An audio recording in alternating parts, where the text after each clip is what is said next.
Hi everybody, my name is Russell Westacott. I'm the CEO at Seniors Rights Service. Before we begin today, I'd like to pay my respects to the Gadigal people of the Eora Nation whose lands we meet today, and pay our respects to elders past and present.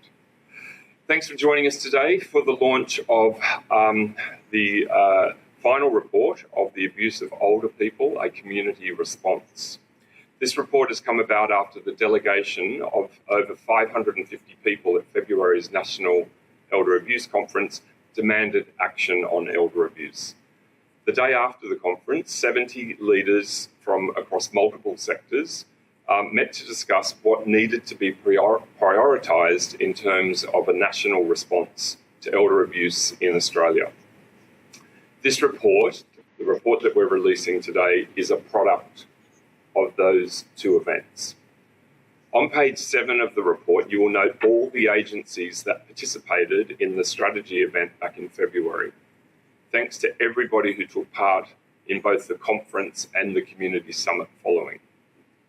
These agencies have supported this document because its contents and the recommendations within the document reflect the thinking and direction of the whole community sector. In this report, the community sector offers its thoughts to all government, local, state and federal, regardless of political stripe, and to policymakers across the country. As the national plan that was announced at the 5th National Elder Abuse Conference to tackle elder abuse rolls out over the coming year or so, particularly after significant funding increase was announced for the national plan in the federal budget just a few weeks ago, we look forward to the contents of this report shaping the outcome of the plan. I would also like to thank members of the work group who helped guide this project. These members included people from the Older Persons Advocacy Network, or OPAN, Caxton Legal, ADA Australia, Seniors Rights Victoria and COTA Australia. Also, thanks to consultants who worked on the project. It was a huge job, Les Stoll and Lee Thomas from Facilitation Plus. And now we're going to have some speakers, both Jane Barratt from the International Federation of Ageing, followed by Kay Patterson, Age Discrimination Commissioner, and they'll speak in a moment. But before I do hand over, I would just like to remind everybody who's tuned in today that you can download the report from the Seniors Rights Service website. And also we have a limited number of hard copies available, and please email us for those requests. Thank you very much.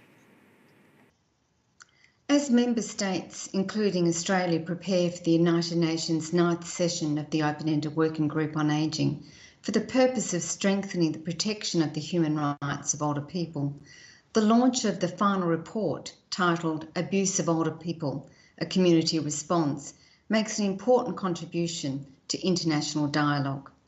This is a landmark production from extensive consultation where older people have both been listened to and heard.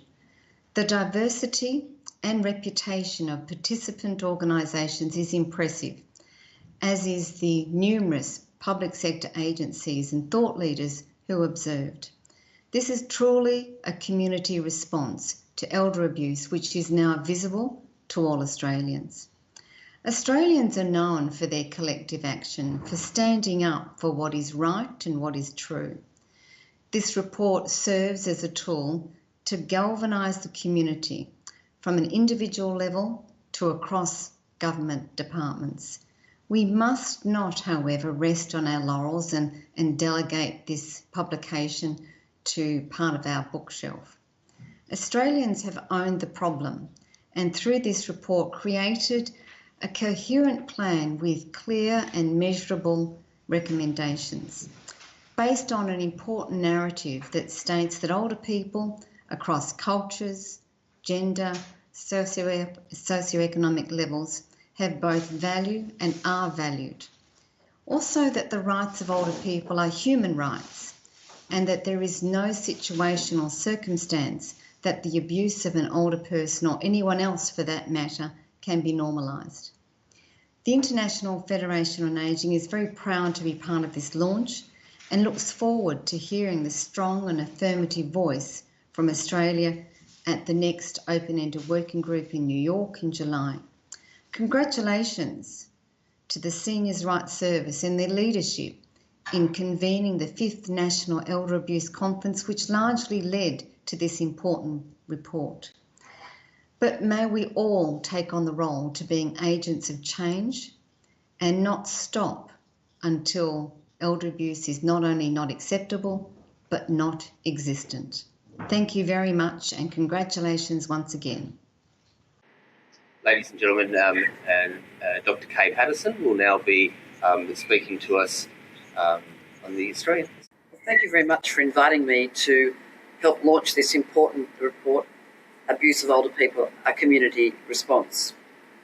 As Jane has just said, elder abuse is a human rights issue, and it's one of serious concern for me as the Age Discrimination Commissioner. I've recently been heartened by the release of the Australian Law Reform Commission report, the ALRC report, Elder Abuse, a National Legal Response, and the announcement of the Attorney-General, Minister Christian Porter, of the development of a national plan to address this issue. And in addition, I welcome the cooperation of the Attorneys-General across Australia working together on the national plan with the Minister. I also welcome the additional funding that we've seen across a number of portfolios for elder abuse that was in the recent budget. I've been concerned that the issues addressed in the Australian Law Reform Commission could sit on the shelf like many other reports do, and I was determined from when I first received the copy of the report to actually ensure that we had as many of those recommendations implemented as possible. And it's fantastic to see, even over the last couple of years, a real change in the interest in elder abuse. And it heartens, I'm sure, all of us who are very involved in this area. I was delighted to be involved in the conference, the 6th Elder Abuse Conference, organised by the Senior Rights Service. And I think we were all heartened by the 550 attendees who were there. And I think a test is of how many were still there at the end of the conference. And thank you all for coming. It made a tremendous difference and it raised the profile yet again. So congratulations to Seniors' Rights Service, and also for the tremendous follow-up strategy day that was attended by about 70 stakeholders. I was fortunate enough to be there for the first half of the day, and I was impressed with the input from various stakeholders. There were, of course, some differences about some issues. For example, some wanted lawyers to be at the centre, some wanted a focus on criminal law, others think that civil law is sufficient. Some wish that to have community organisations at the focus, and others see older people themselves at the centre. But despite those differences, they were able to come up with a report which really focuses on what we all need to do. It's been widely endorsed by a large number of stakeholders. In fact, I'm not sure I've ever seen a report supported by so many stakeholders, and it sets priorities for change. It's an important contribution to ongoing discussions about abuse of older people, and I'm sure it'll be taken on board as the Attorney-General's Department, and I have to say there's now a group of people within the Attorney-General's Department who have got responsibility for actually driving this issue forward and working on the national plan, the discussion paper in the first instance and the national plan. And I'm sure this report will be a great source for them of information and ideas, and the fact that the stakeholders all have endorsed it. The message I have for everybody involved in this area is that we all have a contribution to make. There is no one solution for preventing elder abuse. There is no one-size-fits-all solution. And most definitely, as I've said before, there's no place for personal or professional jealousy or competition, nor is there a place for jurisdictional wars. We need to make sure that the jurisdictions, as far as possible, work towards a common goal in addressing this issue, and particularly the very hard issue of having harmonisation of powers of attorney, for example. I know it's difficult, but it would make it so much easier for all older people if there was just one rule for everyone. The most important thing is that we can all commit to ensuring that older Australians who are abused or at risk of abuse are front and centre of any discussion or debate. If we don't listen to older people, we may end up with a system that fails to meet their needs. I commend the report to all involved in addressing elder abuse, and look forward to working with you to use every means that we can to achieve our aim of protecting those who are abused and preventing others from being abused. Thank you very much. Good morning, everyone. I'd like to thank you for those who have attended to our webcast on the launch of this very important report. I want to thank Dr. Kay Patterson for your words, and to Jane Barratt for the input both through the conference and to your work in the International Federation. The journey that we've gone on to get to this report today has been one of community mobilisation and commitment across a large number of sectors and large numbers of organisations, and commitment by a large number of individuals. I'm very proud of what we've been able to achieve already, but our journey is just starting. We have a great opportunity with the national plan to be able to input into solutions that are going to work across sectors, across states and territories, and more importantly for individuals and for older people themselves.